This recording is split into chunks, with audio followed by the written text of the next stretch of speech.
Olha, a gente sempre ouve falar do poder da oração, né? Mas tem um versículo específico que, uau, ele promete algo realmente extraordinário. Hoje a gente vai mergulhar fundo para entender o que faz uma oração ser, de fato, poderosa e eficaz. Bora lá? E a frase é essa aqui: a oração de um justo pode muito em seus efeitos. À primeira vista parece simples, né? Mas cada palavrinha aí tem um peso enorme. A promessa é gigante, fala de um impacto real, poderoso, mas aí já surgem as perguntas. Quem afinal é essa pessoa justa? E o que seriam esses efeitos tão potentes? E é exatamente aí que a nossa conversa fica interessante. O que será que define alguém como justo? E que poder é esse, que efeitos são esses que a oração pode ter? É isso que a gente vai desvendar agora. Então, vamos começar pelo começo, pela primeira peça desse quebra-cabeça, a tal da pessoa justa.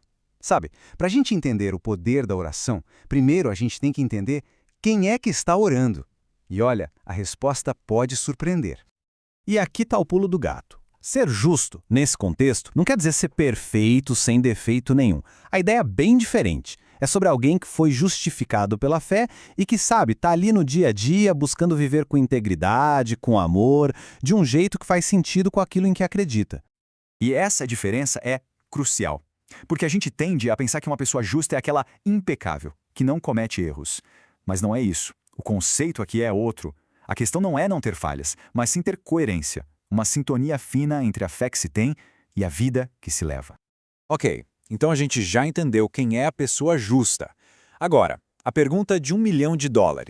De onde vem o poder da oração? Se não vem da perfeição da pessoa, qual é o segredo? De onde sai toda essa eficácia?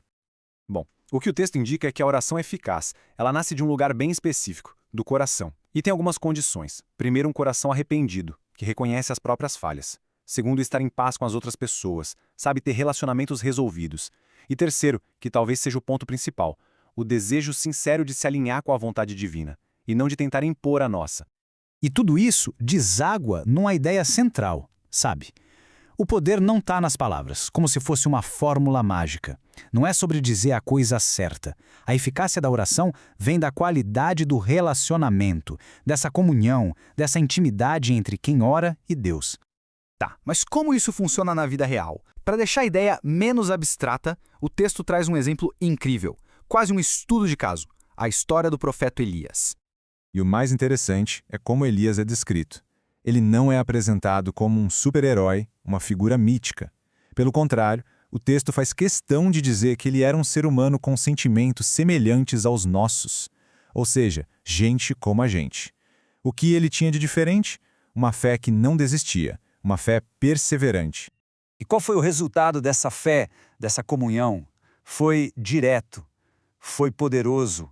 A oração de Elias, que nasceu dessa fé inabalável, literalmente mudou o tempo, alterou a natureza. É a ilustração perfeita daquele princípio. Uma oração que nasce de um relacionamento de confiança, ela pode sim ter efeitos muito concretos, muito visíveis.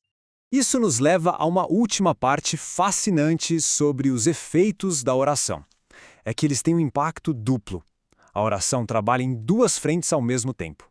Vamos ver como é isso. O primeiro efeito é aquele que a gente mais pensa, o mais óbvio, a mudança nas situações externas. Exatamente como aconteceu com Elias. A oração pode trazer resultados reais, visíveis, no mundo aqui fora. Mas aí vem o segundo efeito, que talvez seja até mais profundo. A oração também transforma por dentro, ela muda quem está orando. Esse movimento de buscar se alinhar com a vontade divina, de procurar essa comunhão, isso vai moldando o nosso caráter, vai nos aproximando do Criador. Então, no fim das contas, tudo se resume a isso. A verdadeira força da oração não está no que se pede, nas palavras que se usa, mas sim na profundidade da conexão. É a qualidade dessa comunhão que destrava o poder e eficácia que o versículo promete. E isso nos deixa com uma pergunta bem importante para refletir. Se a comunhão é a chave de tudo, como é que se cultiva esse relacionamento? Como a gente transforma simples palavras numa força que é de verdade poderosa e eficaz? Fica aí a reflexão.